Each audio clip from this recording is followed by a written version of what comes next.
Once again, welcome students of class 7th in your online class. Students, today we are going to discuss exercise MCQs type question answer and an question answer of your chapter number 14 from a railway carriage. In our last video, we discussed poem from a railway carriage and explain this poem. Now turn to exercise. First question is, everything is moving fast and disappearing in an instant because. First option, the speaker is dreaming. Second, the speaker is running. Third option, the speaker is travelling in a train.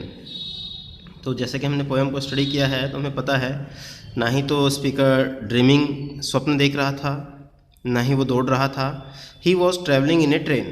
तो option number C is the correct option. Come to next question. A few things that the speaker see from the railway carriage are. उन कुछ चीज़ों में से जो railway carriage से उसने देखा, ट्रेन के डिब्बे से बैठकर देख रहा था, उनमें से कोई चीज़ इसमें जो दी गई है जिसको उसने देखा, बैटल फील्ड्स, युद्ध के मैदान को नहीं देखा था. मीडोज़, बिल्कुल सही बात है, मीडोज़ देखे थे, हरे भरे चरागाह देखे थे उसने. डांसिंग चिल्ड्रन नहीं देखा. एंड ऑल ऑफ दीज, तो बिल्कुल भी नहीं. तो मीडोज़ बी करेक्ट ऑप्शन है. Next question. The poet compares the horse and cattles in the field too. जो फील्ड में वो हॉर्सेस को एंड कैटल्स को देखता है, चौपायों को देखता है, कैटल्स चौपाए, उनकी कंपेयर किससे किया है पोएट ने? स्मॉल हिल्स, छोटी पहाड़ियों से नहीं. रैन से नहीं किया है. ब्रिजेज एंड हाउसेज से नहीं किया है. Troops in the battle field, यानी कि युद्ध के मैदान में जो दल होते हैं, छोटे छोटे से दल होते हैं, अलग अलग टुकड़ियों में बटे हुए होते हैं, उससे कंपेयर किया है. तो option number D is the correct option. Next question. The station appeared painted because. Station उनको बिल्कुल ऐसे दिखाई दे रहा है जैसे चित्र उतार दिया हो कैनवास पर किसी ने. ऐसा क्यों दिखाई दे रहा था? Answer is they pass by two fast without any movement. क्योंकि वो वहाँ से क्या कर रहे हैं, बिना किसी मूवमेंट के बहुत तेज़ी से निकले जा रहे हैं. तो ऑप्शन ए ही इसका बिल्कुल करेक्ट ऑप्शन है. आप टिक कर देंगे इसको भी. Come to next question. What does each a glimpses and gone forever mean. ये जो फ्रेज़ दिया गया है, इच अ ग्लिम्पसेस बोलते हैं झलक को, एंड गॉन फॉर एवर, यानी कि एक हल्की सी झलक मिलती है और उसके बाद वो हमेशा के लिए गायब हो जाती है. इसका क्या तात्पर्य है? Each scene appears only for a second. तो पहला जो ऑप्शन है बिल्कुल सही ऑप्शन है, यानी कि प्रत्येक सीन जिनको वो देख पा रहा है वो कुछ ही देर के लिए रुकते हैं, उसके बाद हमेशा के लिए गायब हो जाते हैं, क्योंकि ट्रेन आगे बढ़ जाती है इसलिए. Now questions and answer. First question. On the basis of your reading of the poem, answer the following questions. Question number 1. What are some of the things that the poet seen from the railway carriage? वो कुछ चीज़ें क्या क्या हैं जिनको railway carriage, rail के डिब्बे में बैठे हुए कवि देखता है. तो वो चीज़ें हैं bridge, houses, hedge, डिचेज, meadows, horses, cattle etcetera. Bridge देखा था, पुल देखे थे, हाउसेस घरों को देखा था, हेज देखा था, डिचेज देखा था, मीडोज देखा था, हॉर्सेस भी देखा था, कैटल्स भी देखा था, और इस तरह उसने बहुत सारी चीज़ें देखी थी. Come to next question. Who is a tramp. Tramp किसको कहा गया है यहाँ पे? A person who travels from place to place on foot, यानी कि एक ऐसा व्यक्ति जो एक स्थान से दूसरे स्थान तक इधर उधर घूमता रहता है पैदल ही. आइदर एज बैगर और आउट ऑफ हैबिट्स, या फिर किसी बैगर को भी बोल सकते हैं जो अपने हैबिट के थ्रू इधर से उधर घूमता रहता है, भटकता रहता है अपने सर्वाइव के लिए. Next question. What was he doing when the train passed by. जब ट्रेन वहाँ से गुजरती है तो वो क्या कर रहा है? ही was travelling in a train.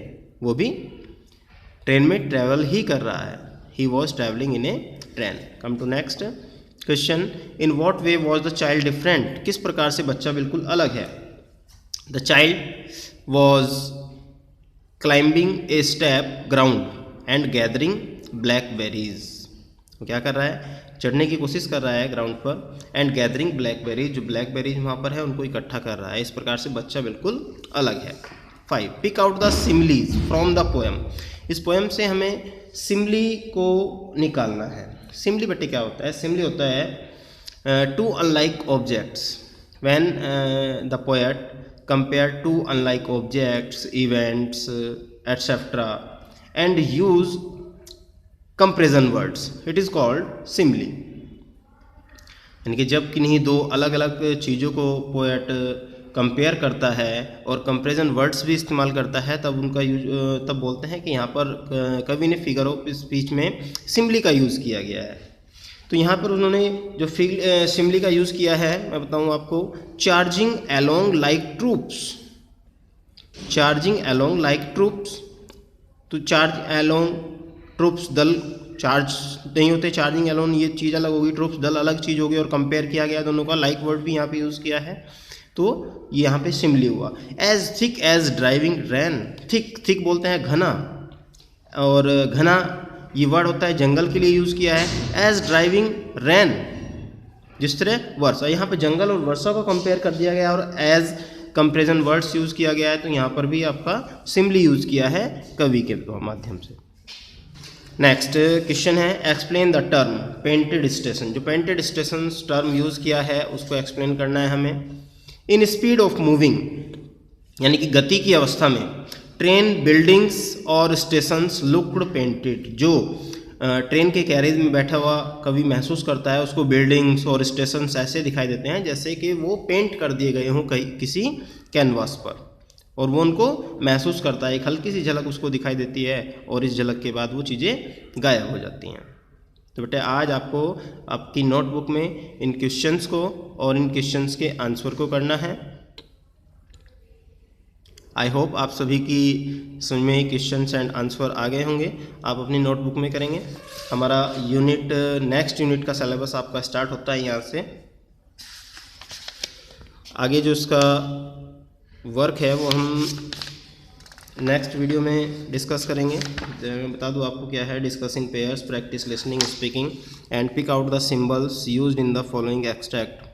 यहाँ पर भी सिंबल्स की बात की गई है कि जो अलग अलग से एक्सट्रैक्ट दिए गए हैं, अलग अलग विलियम वर्ड्सवर्थ के, रॉबर्ट फ्रस्ट के एंड विलियम ब्लैक, जो कि एक फेमस राइटर्स हैं, उनके,